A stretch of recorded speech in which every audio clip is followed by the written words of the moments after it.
अस्सलामु अलैकुम वरहमतुल्लाहि वबरकातुहू। मैं हूँ मोहम्मद शहाबुद्दीन रज़वी। उम्मीद कि आप तमाम ही लोग बहुत अच्छे होंगे। आज मैं कुछ मसाइल से आपको रोशनास कराने जा रहा हूँ।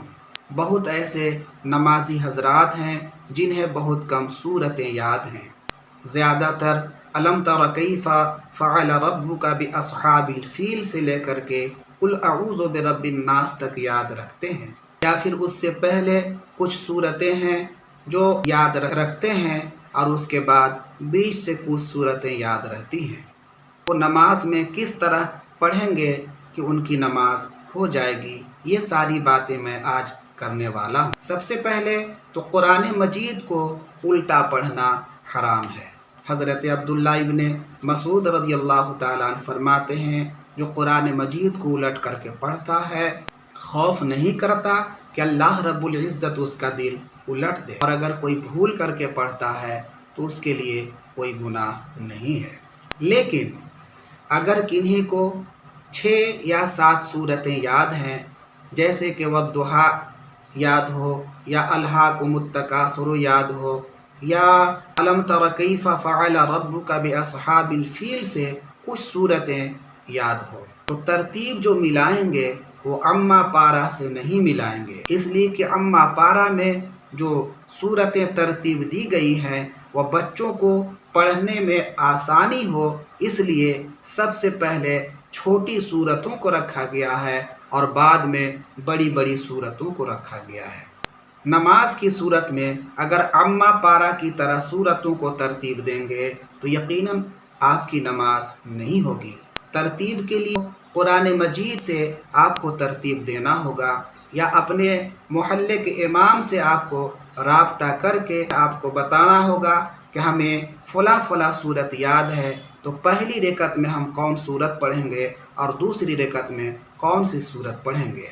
हम यहाँ मुख्तसर तौर पर आपको बताने जा रहे हैं कि अगर किन्हीं को अलम तरा कैफ़ा फ़अल रब्बुका बिअस्हाबिल फ़ील से लेकर के कुल अऊज़ु बिरब्बिन नास तक याद है तो वो कैसे पढ़ेंगे। अगर किसी ने पहली रकअत में अलम तरा कैफ़ा फ़अल रब्बुका बिअस्हाबिल फ़ील पढ़ी और दूसरी रकअत में लिइलाफ़ कुरैश को छोड़ता है और अरअयतल्लज़ी युकज़्ज़िबु बिद्दीन को पढ़ता है, तो उसकी नमाज नहीं हो। हाँ, अगर बीच में बड़ी सूरत आ जाती है तो आप उसे छोड़ करके तीसरी सूरत को आप मिला सकते हैं। लेकिन अगर छोटी छोटी सूरतें हैं तो आपको बीच से 2 सूरतों को छोड़ना होगा। अगर पहली रकअत में आप अलम तरा कैफ़ा फ़अल रब्बुका बिअस्हाबिल फ़ील पढ़ते हैं तो आपको लिइलाफ़ कुरैशिन छोड़ करके अरअयतल्लज़ी युकज़्ज़िबु बिद्दीन को भी छोड़ना होगा और इन्ना आतैना कल कौसर पढ़ना होगा।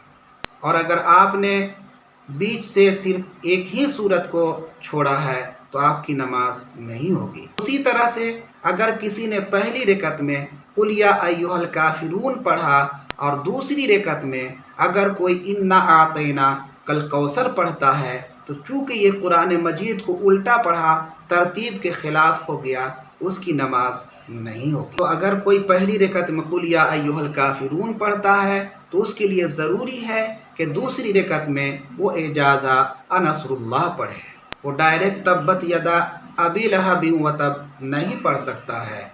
जब भी वो छोड़ेगा तो 2 सूरतों को बीच से छोड़ेगा, उसके बाद वो तीसरी सूरत को 2 सूरतों को छोड़ने के बाद तीसरी सूरत को उसे पढ़ना होगा। आपको समझ में आ गया होगा कि कुरान मजीद को तरतीब से पढ़ना नमाज में ज़रूरी है, और अगर हम उलट करके पढ़ते हैं तो हमारी नमाज नहीं होगी। और अगर आपको चंद छोटी छोटी सूरतें याद हों और आपको तरतीब पता नहीं चल रहा है कि हमारी तरतीब कैसे होगी, तो आप अपने इमाम से राब्ता करें और आपको बताएंगे कि आप पहली रकअत में क्या पढ़ेंगे और दूसरी रकअत में क्या पढ़ेंगे। आपकी नमाज मुकम्मल होगी इंशाअल्लाहुल अज़ीज़।